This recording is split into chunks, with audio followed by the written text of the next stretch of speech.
Hello, everyone. Welcome, everybody. We're going to give people a couple of seconds there. We're trying this for the first time on YouTube and Facebook simultaneously on all of our channels, so you'll have to bear with us. We don't know what kind of delays we have to allow for each platform. And so in the meantime, if anybody's here, if you want to let us know that you exist, let us know that you're here. We would be, happy to say hi. So my name is Jill. Yeah. I'm sorry. I'm a psychic medium and a minister and author and a teacher. And I'm Frank. I'm your mystic coach mentor for the boundless mind. And that pretty much sounds like Chinese, but I basically coach people on their spiritual path and on their life path. And So tonight go ahead, Frank. okay, well, tonight we're going to talk about something actually really, really interesting to me. We're going to talk about archangels. And we haven't even spoken about archangels together before tonight, so I'm not sure exactly where we're both, coming from and where we'll end up. So this should be fairly interesting. So if you're here, let us know in the comments. We'd love to hear from you. We like the interaction and the questions, so we know how we're doing.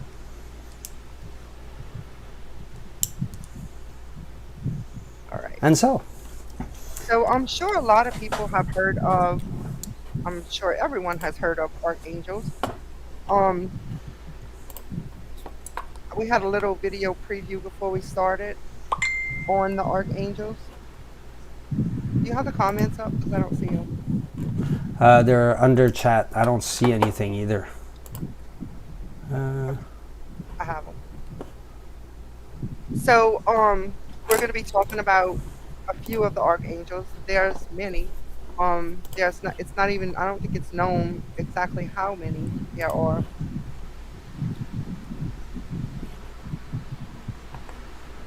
Hey, you want to start us off? Oh, sorry. I was trying to do the technical side of things and got lost a little bit. Okay, so, number one, I want to first address the our presentation said there are 7 archangels, and well, I believe there's 72. So And I'll I start. believe there's So there you go. So we'll start by adding a few, removing a few, moving them around. But yeah, so neither one of us believes it's 7. So some are better known. The reason why I put 7 in the video is because I couldn't list them all. You would have had to watch a video without seeing us, so, and we knew you wanted to see us, so I put them in the video only as 7.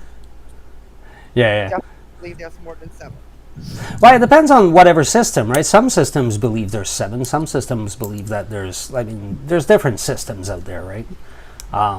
I work with one system. I can't say, yeah, I can't speak for the ones I don't work with. But anyhow, so did you want to, take it first? Like, what is the meaning of an archangel for you, from your standpoint? Angels are interwoven within the culture of man, regardless of your religion or your belief system. Stories of angels are a part of our heritage. Um, Recent surveys say that up to 85% of American adults believe in angels. Often references to angels refer specifically to an archangel. Archangels are considered to be very powerful spiritual beings. They have captivated our attention for centuries. The prefix arch begins ruling, means ruling or chief in religious texts refer to an archangel as being a high level in the celestial, I can't say that word, hierarchy. While the exact number of archangels are unknown, many traditions and faiths reference 7 archangels. And we're neither one of us practice a specific religion to say that we believe in 7, which is where the 7 comes in. Um, the exact number of archangels are unknown.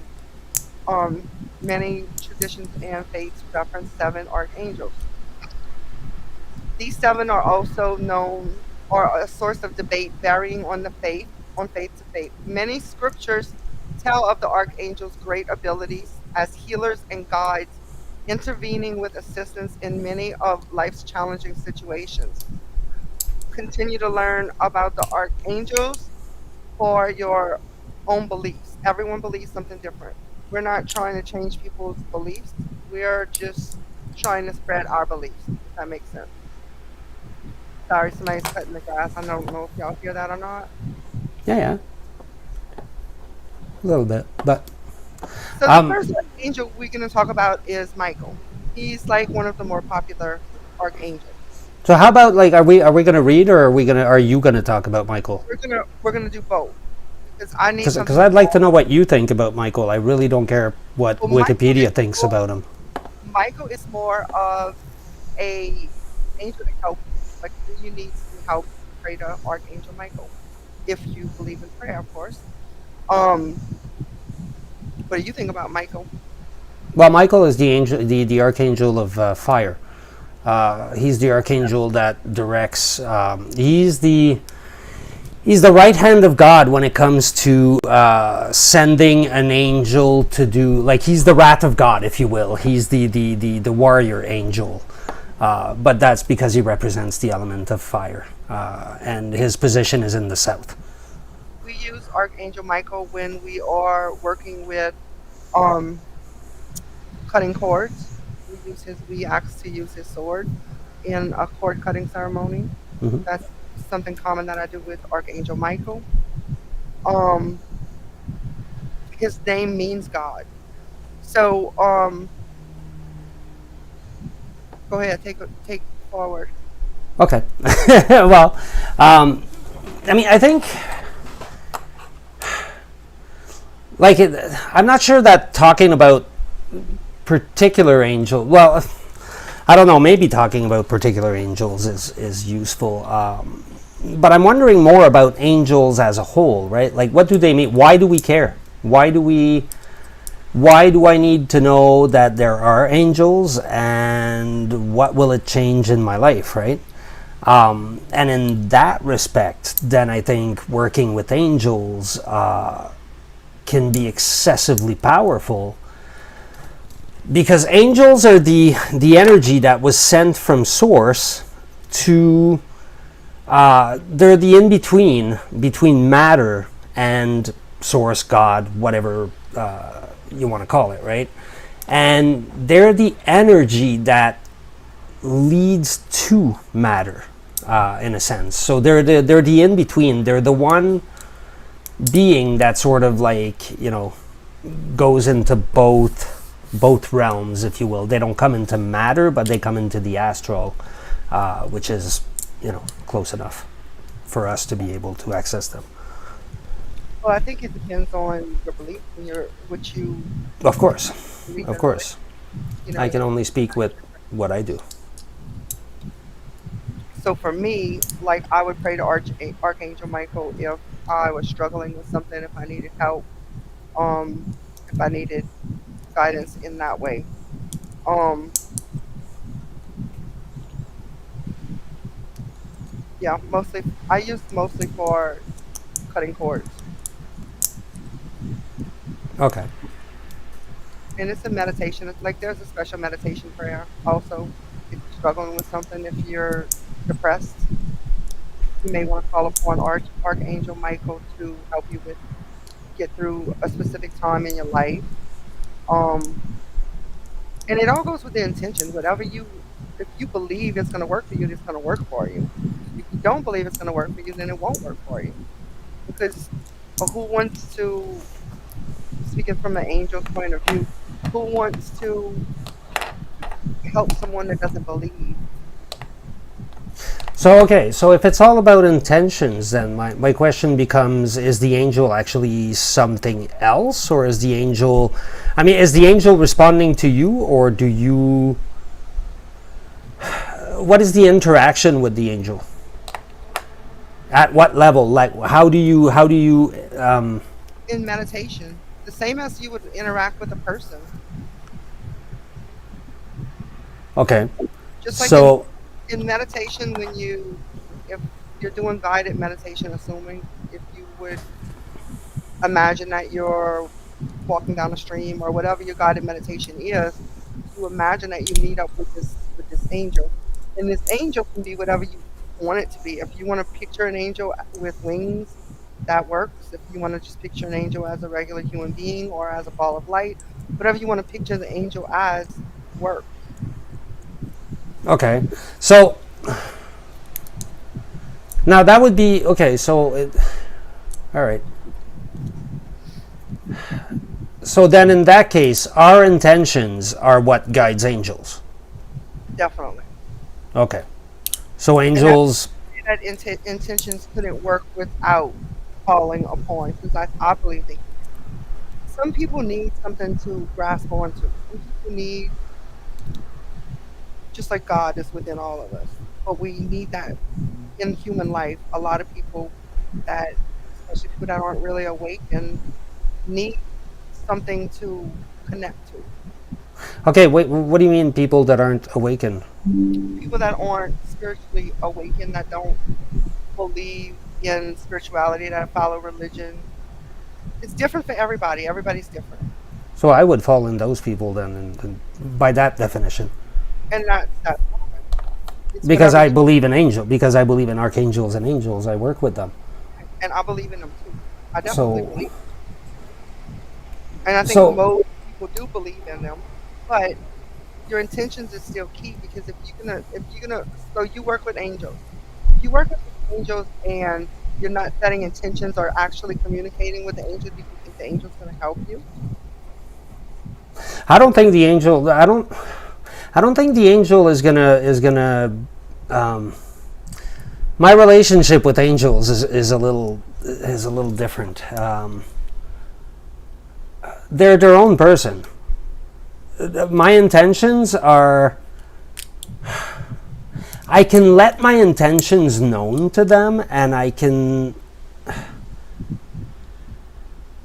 Well, how do you work with angels?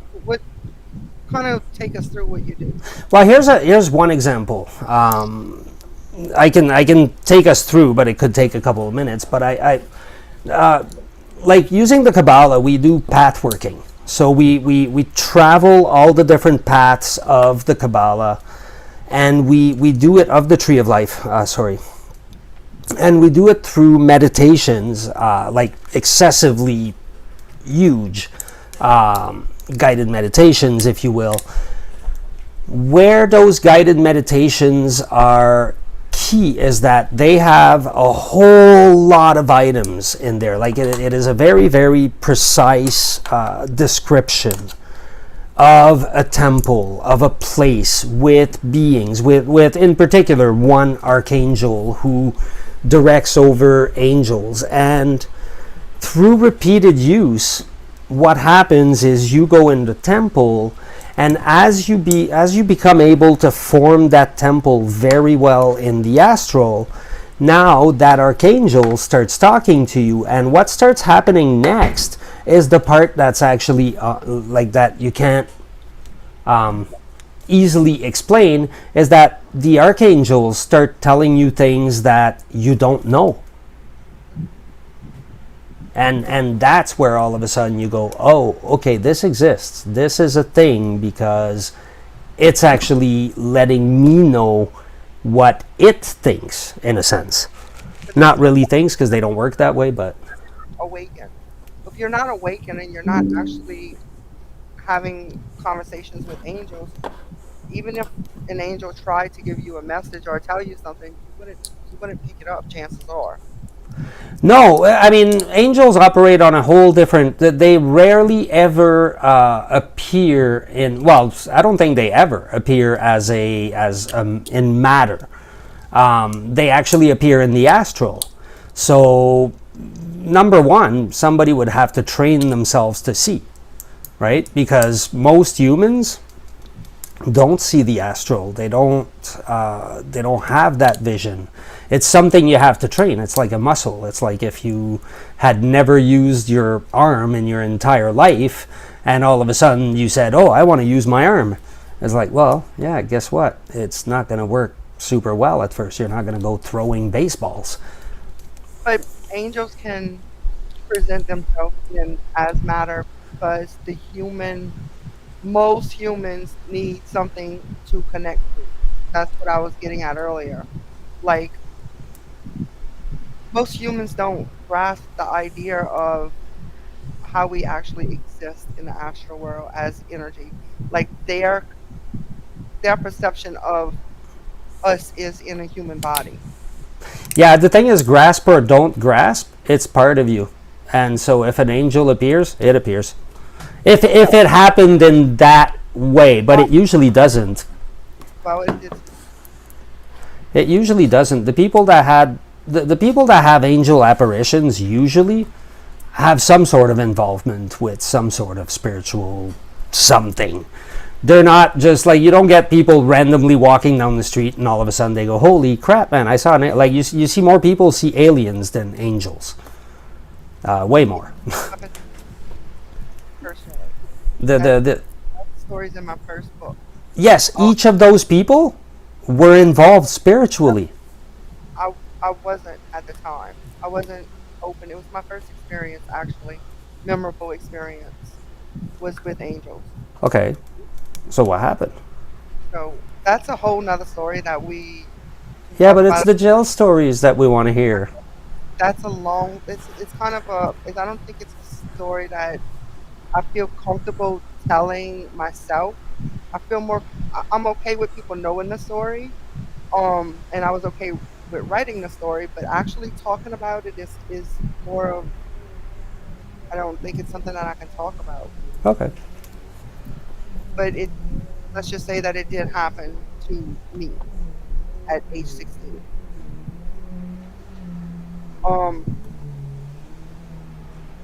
Now, having said that, do I know which angels it was? No, I don't. I know it was angels, but I don't know which ones. Um, okay, let's move on. I believe that A lot of people are also familiar with let's talk about how some people think that when you pass on you gain your wings is what a lot of Yeah. um that's impossible. Can we agree that angels have never been in human form? Um, Following a certain pattern, it depends on what you list. It depends. It can be both ways. Like, I'm okay with both theories, with both answers, because I don't have a way of knowing both either way, and I my theory of the universe allows for it, but I can't prove one direction or another, Mhm. but it allows for both. So, But anything is possible. From my experience, I don't think that angels have been in human form. well, We not in matter. They haven't been in matter. No, uh, I think they can show themselves that way. Um, not in also, matter. They have to show themselves in the astral, in dreams, in no angel. Like, if you read anywhere in the Bible, anywhere, angels have never appeared in physical form to somebody. They appear in dreams. They appear in visions. They appear in like anything that has to do with connecting with the astral. They don't have a well, physical body. that's the same way we connect with spirit. Like we don't have a physical body when we connect with spirit, but they show themselves as having a physical body. Well, no, a physical body would be something you can see in your kitchen. Like grabbing your watermelon and throwing it at you. So some That people is do, physical. but that doesn't mean that it's actually physical. It's an impression on your mind that it is. Doesn't mean that it actually is. Well, Like yeah. you couldn't Then go it's up and astral. touch Then it's astral. it, right? That's astral. But That's what the but astral to looks like. the person who's having the experience, it can seem physical. Well, it can seem, yes, of course. The astral always looks real. The etheric is pretty much not a copy, because there's additional items, if you will, but it can be a copy of everything we have here. This is what makes it so. This is why the first level you cross is called the sphere of illusion, because you enter the realm of dreams and things become unclear. It becomes very unclear what's true, what's not, because you start learning, and our evolution goes through there, right? Because we start learning about a gazillion different practices and a gazillion different angels, and for some people it's even aliens, right? And there's a theory that says that aliens and angels are actually the same energy manifested in two different ways. Again, I don't know, but my worldview allows for both. So it's like, because really all we're ever doing is refining energy from source and turning it into matter. And when we're working with beings from the astral, now we're actually we're removing some of the limitations that matter has, right? Like, example, people say, right, when they travel in the astral, they go to Paris, right? Well, okay, what are my odds of doing that physically? Of just getting up right now, going to Paris, and coming back by the end of the podcast. Like, that doesn't exist in the physical world, but it Right. exists in the astral world. That's an ability that we have, but we only have it in that world. Now, that is the most useless use you could make of your astral body. But some people choose to do that, or they don't know better. That's all they ever learn. They learn to project their body, and then they go, okay, great, we're done. And it's like, no, now that you can project your body, start working with what's present in the astral, and including archangels, and then start learning. And that's the whole thing, right? It's what you're doing is you're opening your vision to that realm. When you do that, as you meet angels, what starts happening is you're not... Like, I think when you mentioned the intentions, where my brain went, and it may not have been where you were going, but it was like I was thinking, no, I don't want to tell the Archangel what to say or what to do. That's the whole exercise, is I want to become receptive to the Archangel. And all of a sudden, what starts happening is you start getting information. And you start receiving and making links and learning about things that go with other things. And all that starts happening. And you kind of go, it's all stuff I didn't know. How could it come from inside me? How could it be just me, right? Making it up, since it's not something I know. But at first, in order to train that muscle, you have to do guided meditations and do it that way. Agreed. But you also have to have an open mind. Well, that's for anything. That's for anything spiritual. Like, I think a big part of the awakening is opening your mind. Definitely. I think that's a huge part. Are you seeing chats on your page? Because I'm... No, I'm trying to find it. That's what I'm doing. Because I'm not. Okay, wait up. Are we here live right now?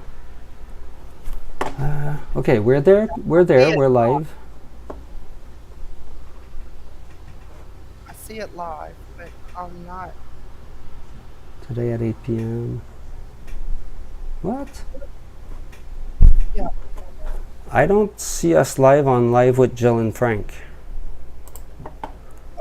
It's on my page for sure. See, this one says plans to go live. Okay.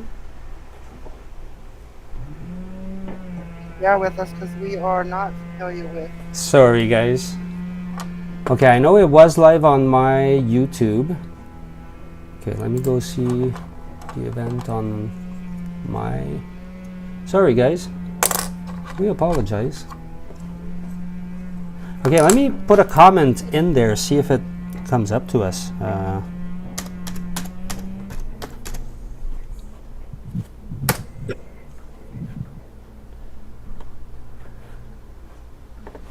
Okay, so in Restream, do we get that? Okay, here we are.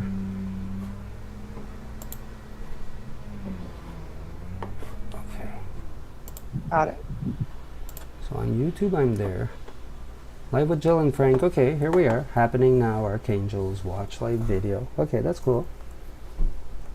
Okay. So we're looking for people to interact with us, share the live, spread the word, give us your opinions. You don't have to agree with us. We're fine with that. We don't agree with each other most of the time. So that's fine.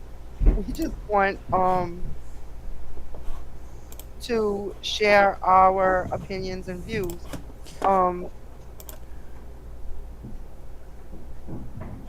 That doesn't mean that everyone has the same opinions and views, and that is fine. Okay, I had us like at 3 different places, so I kept on hearing all of us like nonstop. It was coming from 3 places. So it seems to be working, we just have nobody. Feel free to comment, people. We are attempting to know if we exist in the Facebook and YouTube realm. Okay. But this says you went live 49 minutes ago, and then again 29 minutes ago. That's not good. 29 minutes is what I have here. Yeah, 29 makes sense. 49 and 29. 49 doesn't make sense, so 29 is the only good one. All right. Okay, back to the subject. So yeah, we're there. We're Yeah, I see it. Okay. Okay. So, if even if you're catching the replay, we still want to hear from you in the comments with suggestions for upcoming shows. Um, Comment on our comments. Tell us what you think. Tell us what you like to talk about, what your interests are, and if you have questions about anything regarding Frank's coaching or my readings, you can send us a comment there, or you can private message us. That's fine. Um, Frank. Yeah. Um, if you want, I'll show you a little bit of that pathworking I was talking about. Like basically, all right. So let's say we would start at the bottom. I wouldn't even read any of the upper ones because it might not be a good idea. If anybody wants to close their eyes or do whatever to follow, but it is a guided meditation. But it's just to give an idea of the kind of environment you would create. And in this particular case, let me try to bring it where we speak to the Archangel here. Well, okay, we get there fairly fast. So, all right, so in your mind's eye, you see yourself facing the gate to the astral temple of Malkut. A large door is in front of you. The door is divided into 4 colors: citron, olives, russet, and black. The colors form triangles, which come together in the center of the door. Carved into this portal is the letter Mem, the initial letter of Malkut, painted in white. Astrally, you give the protection sign and then step through the door into the temple of Malkut. Once on the other side, you give the sign of silence. The temple is a great 10-sided chamber with walls built from heavy brown earthen bricks. The floor is divided into black and white tiles. Enormous oak columns encircled with thick vines support the ceiling of pure rock crystal. In the southern side of the temple is a great roaring earth. Embedded in the western wall is a blue mosaic relief of an eagle. The mouth of the bird forms a spout from which water gushes into a basin at the bottom of the mosaic. To the north is a large round grey millstone used for grinding grain.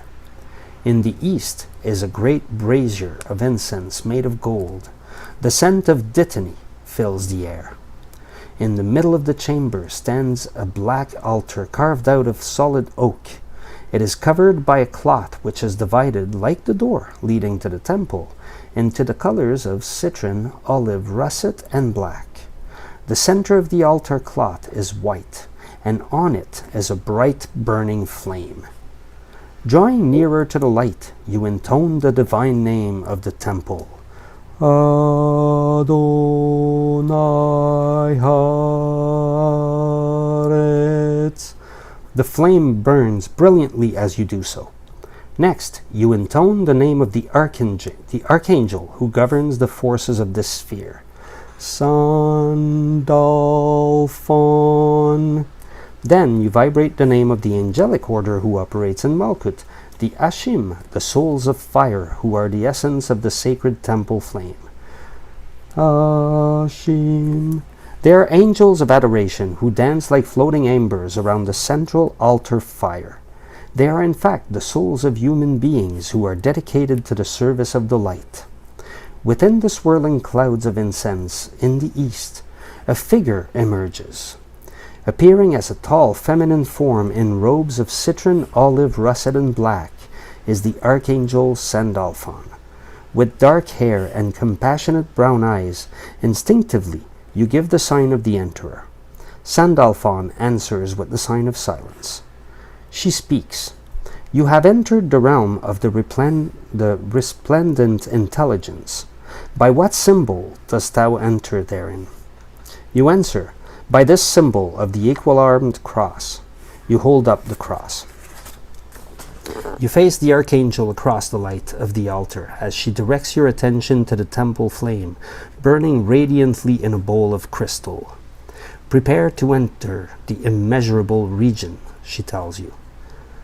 Anyway, I can't keep on going forever. It's pages and pages and pages, but but that gives you an idea of the so basically you enter the temple of Sandalphon.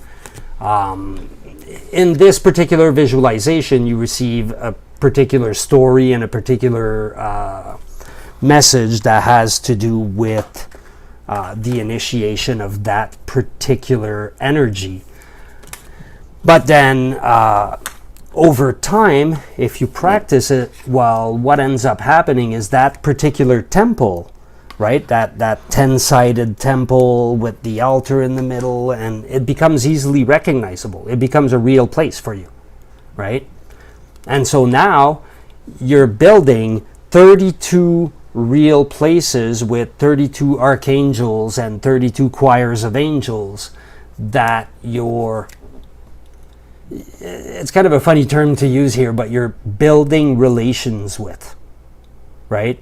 Like they are beings, so you kind of just, you can't, they're not like demons you can command. Angels you can't command. You can actually, you can sort of, but you can't.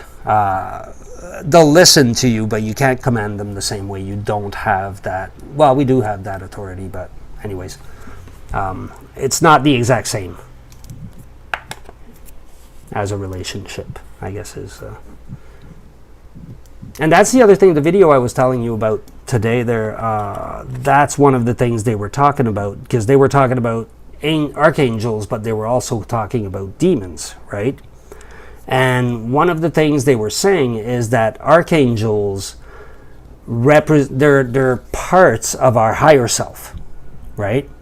And so all the archangels represent all the virtues, right? All those virtues are virtues from our higher self.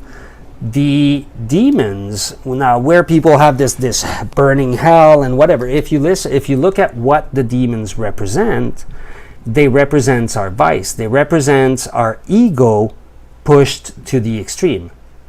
And so the demons are the ego, and the archangels are the higher self, which is why you have control over the demons, but the higher self is the part controlling the show.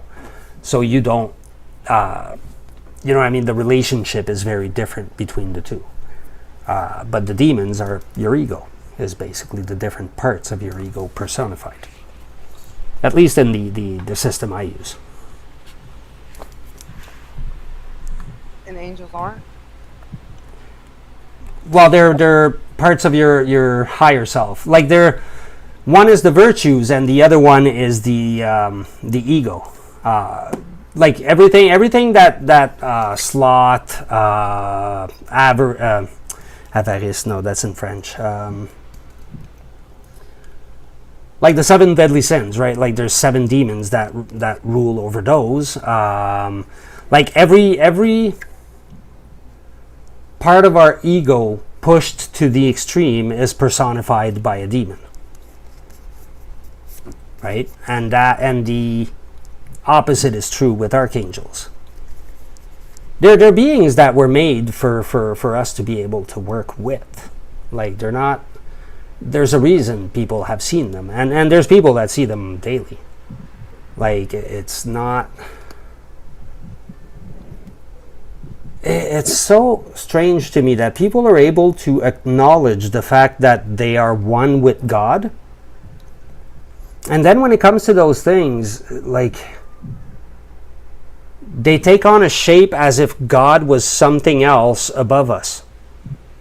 And it's like, no, God is us. Like it's the one, we are the one thing. We are it, and it is us. And so once you work with that, well, archangels and demons and all those things are parts of us. But they're also parts of the outside of us. So do you believe in hell? I believe in hell and heaven as being states, as being here. Both of them are here. So where do we go when we die? Like what happens? When we die, we either reincarnate or we move on. Immediate. If you move on, where are you moving on? you become a different form. You become a different energy. That's all. It's just energy. It's nothing fantastical. It's not a like. There's no. I can't describe it because it's not human. It's energy.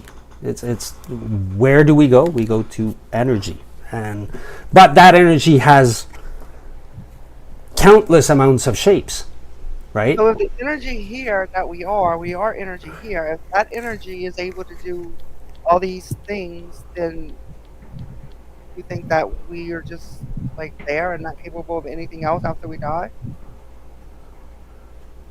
Well, not in terms of humans, because then we're not humans. Why would we? But you don't need to be human to be able to do Like, real things. why would I need to use a spoon if I'm energy? Well, I don't believe you eat in heaven. Well, no, but that's what I mean. Like whatever I go to, like it doesn't resemble human life. Like we make it resemble human life in order for our understanding, but the truth is, it doesn't. Everything we've experienced of it, it's not a place. Like it's not a a place that you go to. Like it transcends time and space.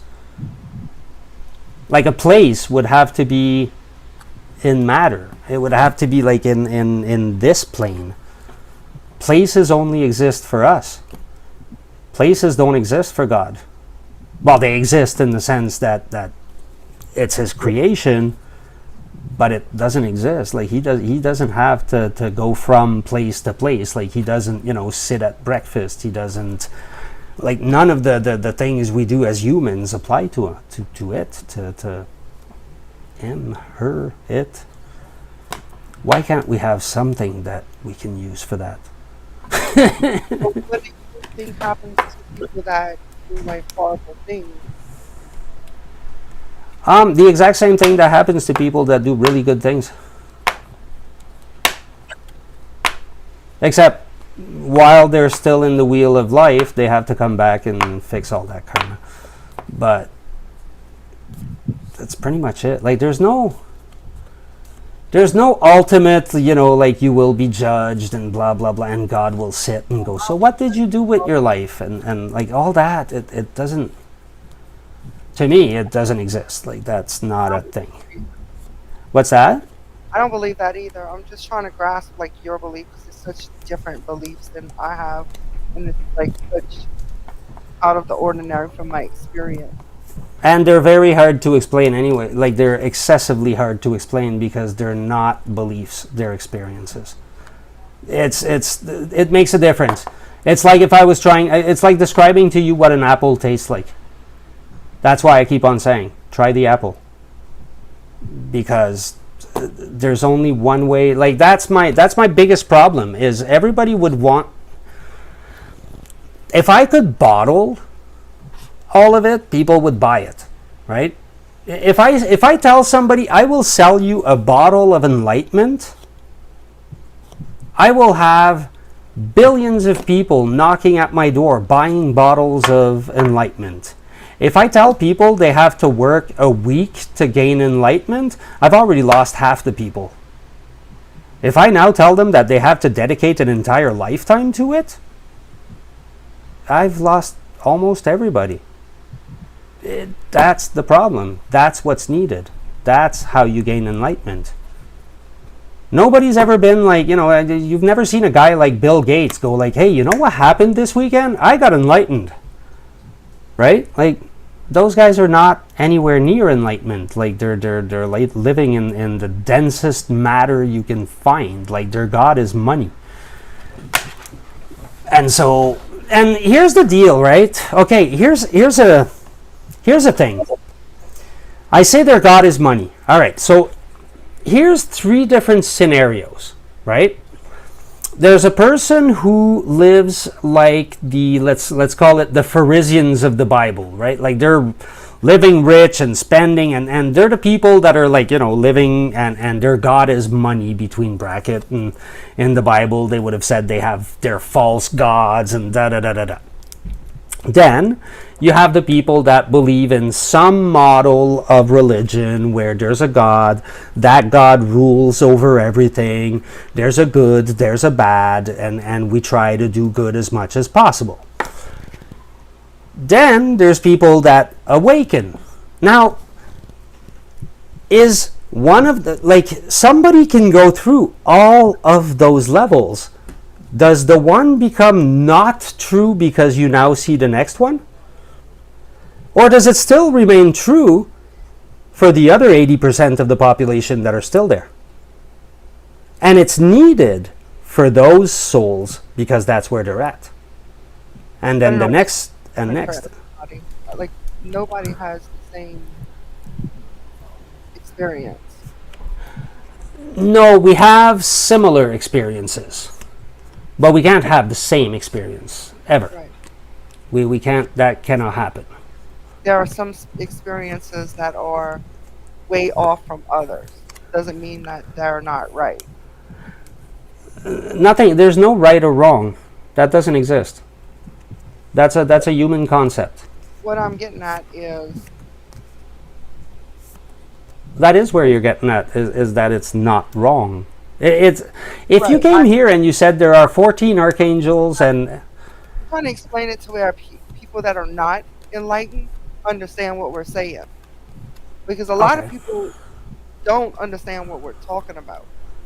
And I mean, okay, that's what I'm getting at. so how So well the okay, here's the deal. The same three people we were just talking about just now, right?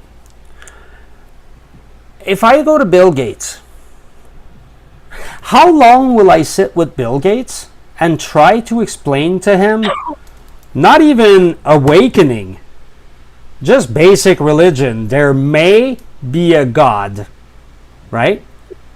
I could spend the rest of my life sitting with that guy, and at the end of it, guess what? He still doesn't know. So I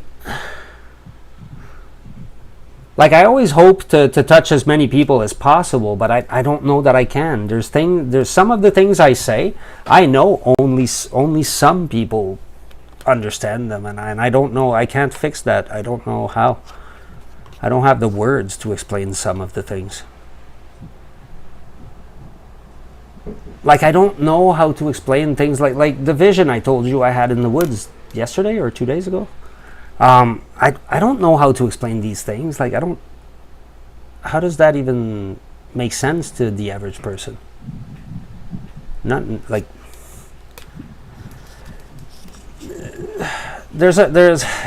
yeah, you're hitting on a frustration I have, because if you figure out how to make it so that I can say it in a way that well, I think the only way to say it is basically like you have to have your own experience. We can't tell you how the experience is going to go. that's exactly it. You have to be able to do that for yourself and find that in yourself. But the only way to get there is to be open enough to allow it to come, open-minded and ready to receive whatever you get and whatever your experience is going to be. And for some people, like, archangels are going to be, they're going to be like, what in the name of God are those? What the hell? And they're not going to gel with that, and that's okay. That's perfectly fine. There's different ways of getting to the same places. It's very and some people will come at it from a very, very intuitive way. Some people will come at it, like I've been, the last 2 years I've been going around Facebook and trying to identify people that have had, like, some like weird experiences, and I try to go talk to them, and I've had a few people tell me some really weird stuff. Like there was one girl that downloaded it's called Gematria. It's a numerology for Hebrew alphabet. Let's just call it that for now. But she all of a sudden had an awakening, and she was like, I can do math. I learned to do math. I don't know, my math doesn't make sense to everybody, but I can do math and I don't understand. And I was like, what the hell is she talking about? And so I said, hey, let's do a live, and well, not a live, but a chat, and let's see what you're talking about. I want to learn more about that. And she started showing me, and I was like, well, okay, what you're doing there is called gematria, and it's Hebrew numerology and whatever. And she went online and went like gematria and started looking into it, and she was like, oh my god, that's exactly it, you put a name on it, that's what I've been seeing. And I was like, holy crap, how did somebody like out of the blue just download something like that, just boom, right? So for me, like, I see weird experiences I can't explain. You're gonna understand it. Yeah, well, that's it. I don't have to, but it's really like it's insane. Like, it's magical. It's and I've met people with experiences like that. So it's like, for me to think that I could explain everything to everyone, it doesn't make sense, because everybody's going to be different. And we all have a path to follow, and in some way, like we were talking about soul contract. So if we want to use that terminology, we all have our own soul contract. We all have our own, I mean, here's the deal, right? Anybody would look at this, right, and go, here's Jill and Franck right now having a podcast experience together, right? Now, they see us together. They see us as one thing happening. We're thousands of miles apart, in completely different environments, having absolutely different experiences with this podcast. So if we both left and wrote a page or whatever, wrote an essay about what the podcast was, it would be very different. Very different. I'm glad you said that, because that's my view on the Bible. Yes. Yes, the Bible and the Quran, all they all tell the same story from different standpoints. Right, because it's been rewritten. Like, even if you have, which a lot of the scriptures that's in the Bible is no longer, you can't get. But even if you had those scriptures and you had the person that read the scripture rewrite it in the Bible, they're going on their own version. Even if you went to John and you said, John, rewrite John, you would have a different version. Right. You see what I mean?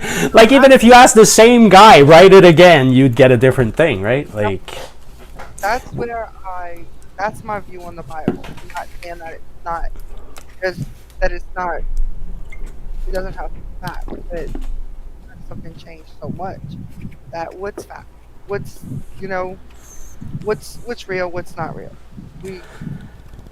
We'll never. I don't really ever use the Bible. Well, no, not ever. I can't say ever, because I grew up Christian, so I sometimes refer to the Bible stories. But I spend very little time actually pondering about much of it. Because to me, like, it's not practical. But did Jesus say, read the Bible nonstop until... No, he said, go in the forest and pray. That's what he said.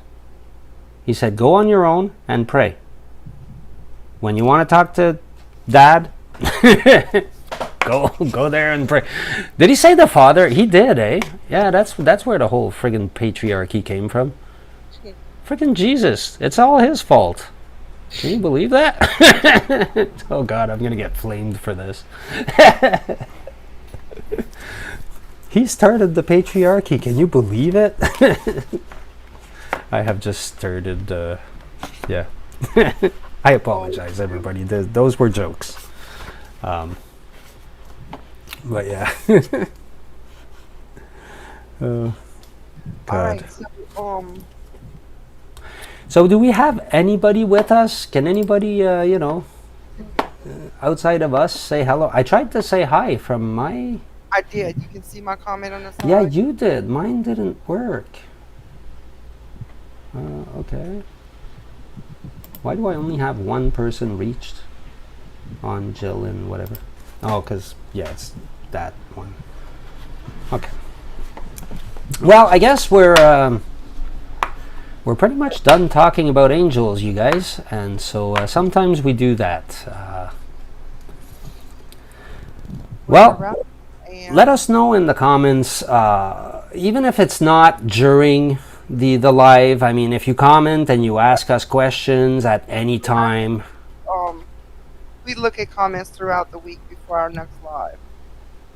We might let us know if it would be a good idea for us to start a group for the people that come and watch us, so we can have discussions about topics, and we can have, if that's something on and discuss something. Anybody with experience with angels other than me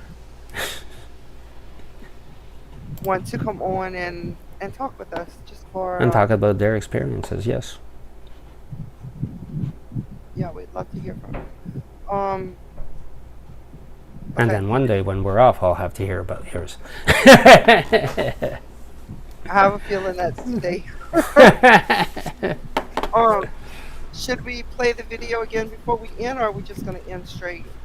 I think we're good. It's 9 on the nose. I mean, if people want to see it, but then again, like it's going to be on the beginning anyway. So I think we're good. You guys, thank you very much for coming. Whoever you were, we had a hard time seeing you guys, which we didn't on the other platform. So we'll have to see how that works out. Here earlier, because she sent me a message that she shared the live out. Oh, cool. So we may see. We might see some of the. Let me see. Well, we're learning, you guys. So we're going to be back on the 22nd at 7 p.m. Central Standard Time. That's next Thursday at 7. Topic is to be decided. We have not decided on the topic yet. If there's a topic you want to hear, let us know in the comments, and we'll see what we can do. Absolutely. We would welcome topics. All right, guys. I love you. Have a good night. Take care.